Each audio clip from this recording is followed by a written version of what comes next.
Jmenuji se Špitlík, Frodoš Špitlík. Už ani nevím, kde jsem k tomu prstenu přišel. Asi mi ho dal strýček, což by mě nepřekvapilo, nikdy mě neměl moc rád. Nedávno za mnou přišel Gandalf a řekl mi, aby ho šel zahodit. Zrovna se mi to hodilo, protože jsem chtěl vypadnout z domu. Přidal se ke mně i můj nejlepší kámoš Sam.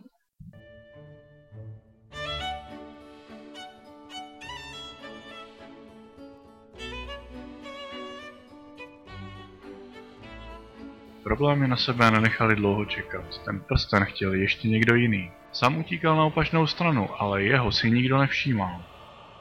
Nejdřív mě chytla panika. A hned v zápětí elfka Arwen, které jsem už kdysi něco slyšel, ale nemohl jsem si vzpomenout co.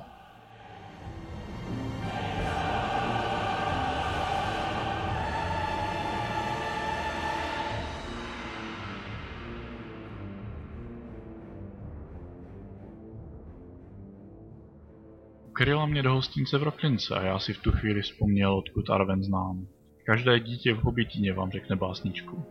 Arwen jezdí po lesích, zachraňuje hobity, vozí si je do hospody a pak když jsou opití, obírá je podle v kartách, to je prostě k zabití. Mimochodem, nevím jak se tam dostal, ale sám už tam byl. Opitý.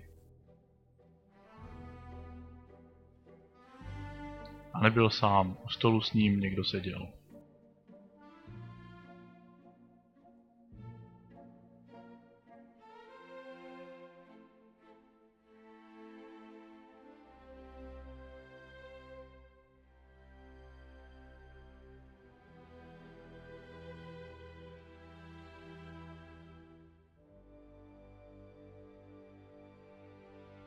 Sama zlákala Arwen ke Karbanu a mě Galadriel k... no. Sam brzy všechno prohrál, pak prohrál i sám sebe a teď musí dělat Arwen osobního otroka.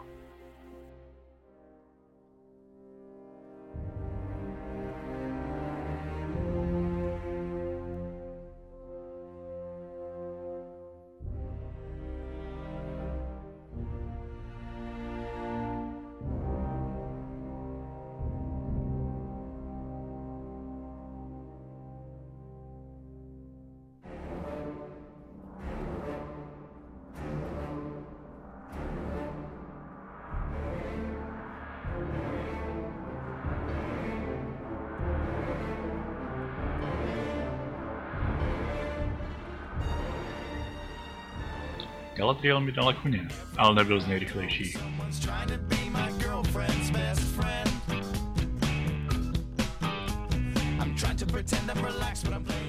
Brzo mě chytili a odvedli ke svému pahanu.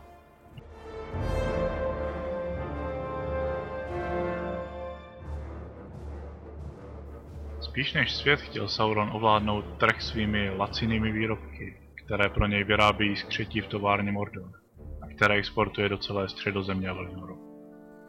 Myslel si, že ten prsten mu zvýší prodejnost.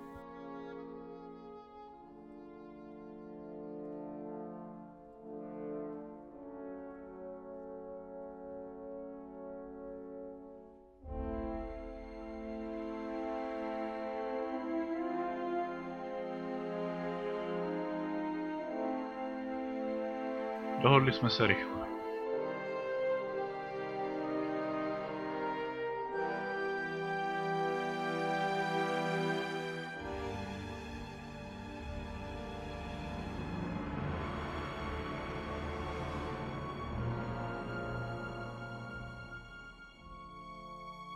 A vy si myslíte, že jsem mu dal ten pravý?